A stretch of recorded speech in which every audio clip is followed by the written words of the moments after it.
Congress media विभाग के अध्यक्ष मुकेश नायक का बयान, शिक्षा माफिया सिंडिकेट बना रहे। कांग्रेस मीडिया विभाग के अध्यक्ष मुकेश नायक ने लगाए गंभीर आरोप। 2023 में शिक्षा विभाग से जुड़े टेंडर में भ्रष्टाचार किया गया। व्यक्ति विशेष को फायदा पहुंचाने के लिए टेंडर में नियम उसके हिसाब से बनाए जाते हैं। बड़ी कंपनी और अच्छी क्षमताओं की कंपनियों को रेस से बाहर किया जाता है। 39,000 कंप्यूटर 1,39,000 में खरीदा गया। प्रिंटर 25,000 का था, 1 लाख का खरीदा गया।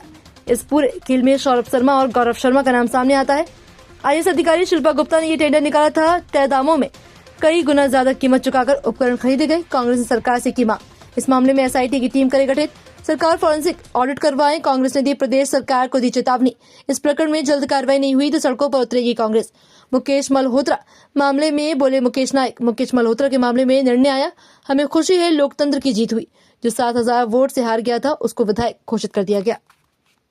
चेतावनी देते हैं सरकार को कि जिन मामलों को हम लगातार उठाते आ रहे हैं, अगर इन पर कोई कार्रवाई नहीं हुई तो हम सड़कों पर आएंगे, पब्लिक मूवमेंट करेंगे, सत्याग्रह करेंगे, कार्यालयों के सामने धरने पर बैठेंगे और फिर सारी जिम्मेदारी सरकार की होगी। बहुत बहुत धन्यवाद।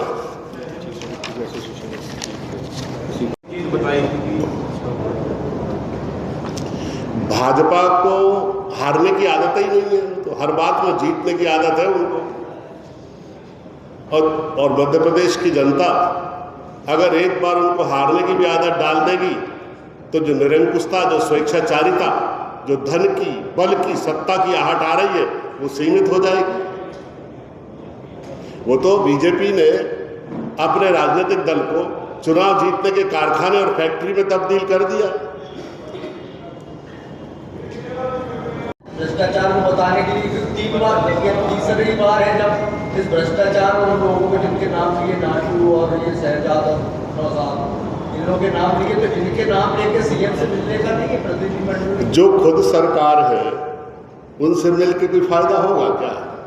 असली सरकार तो वही है, तो क्या करेंगे उनसे मिलकर? हम औपचारिकता कर लेते हैं, उससे क्या सार होगा? बिंद कोठी किसके नाम से है? बिंद कोठी में कौन बैठता है? जब वहां बैठकर पूरे कार्य का संचालन हो रहा है तो आप खुद समझ सकते हैं कि उनसे मिलने से क्या फायदा होगा।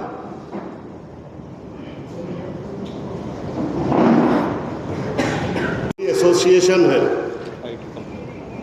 आईटी कंपनियों की, किसी ने चीफ सेक्रेटरी को, मुख्य सचिव को ये पत्र लिखा है कि इस तरह का घोटाला हो रहा है। मैं पूरी फाइल आपको दे रहा हूं जिसमें सारे डॉक्यूमेंट्स हैं और ये सब पत्र लगे हुए हैं और टाइम टू टाइम इसमें पूरे कब टेंडर हुए, कौन कौन ने हिस्सा लिया, क्या क्या हुआ, क्या क्या शर्तें थी, सब डॉक्यूमेंट्स मैं आपको उपलब्ध करा रहा हूँ। कृपा पूर्वक आप लोगों की भी ये जिम्मेदारी बनती है कि इस गरीब देश में शिक्षा विभाग जैसे गंभीर दायित्व निर्वहन करने वाले लोग जब इस तरह की लूट कर रहे हैं, इस तरह का करप्शन कर रहे हैं, तो आपको उसको उजागर करना चाहिए और विपक्ष वही अपना काम जिम्मेदारी पूर्वक कर रहा है। बहुत बहुत धन्यवाद। गाइडलाइन होती है किसी भी टेंडर में इस तरह के, उसका साफ साफ उल्लंघन हुआ है। इसमें लोक आयुक्त की जांच के निष्कर्ष आज तक मध्य प्रदेश की जनता और विभाग और सरकार के डोमेन में नहीं आए हैं कि लोक आयुक्त ने क्या इसकी जांच की, उसके क्या निष्कर्ष है।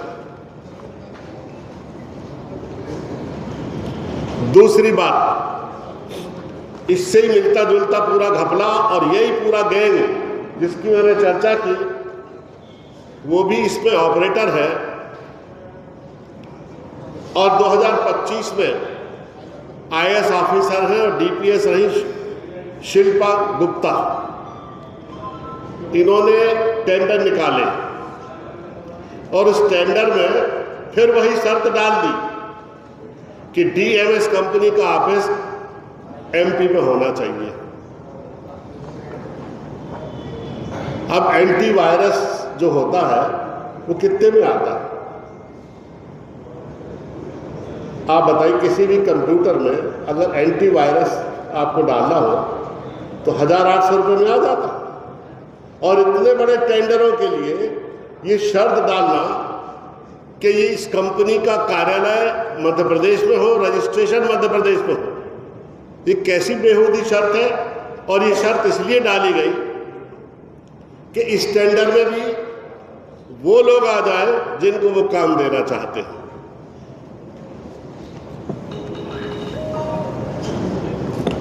और इसमें जो स्मार्ट क्लासेस के लिए इलेक्ट्रॉनिक्स बोर्ड स्कूलों में मंगाए गए थे,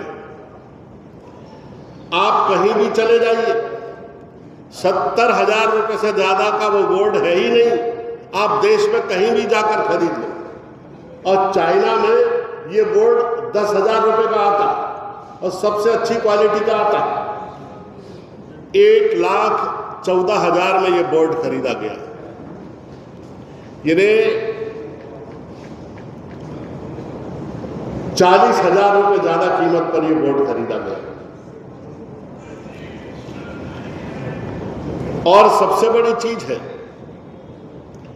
एशर कंपनी को इसमें टेंडर से बाहर कर दिया था इन लोगों ने, क्योंकि जिस तरीके की बेहूदी शर्तें इन्होंने लगा दी थी उसमें एशर कंपनी उन मापदंडों को पूरा नहीं करती थी। लेकिन सबसे दिलचस्प किस्सा ये है कि पूरा सामान इन्होंने एशर कंपनी से ही खरीदा और उसको टेंडर से भी बाहर कर दिया। ऐसा कभी सुना आपने? अगर उससे सामान खरीदना ही था तो उसको स्पर्धा से बाहर क्यों किया? अगर डायरेक्ट उससे खरीदते तो आपकी कीमतों पर असर आता, मेंटेनेंस पर उसका प्रभाव पड़ता और दूसरी क्षमताएं बढ़ जाती हैं आपकी। लेकिन उसको स्पर्धा से बाहर किया गया और उसी का सामान खरीद लिया गया। यानी टेंडर जो था बिल्कुल पहले से फिक्स था और जो पूरी प्रक्रिया थी केवल एक दिखावा और एक्टिंग और अभिनय मात्र थी।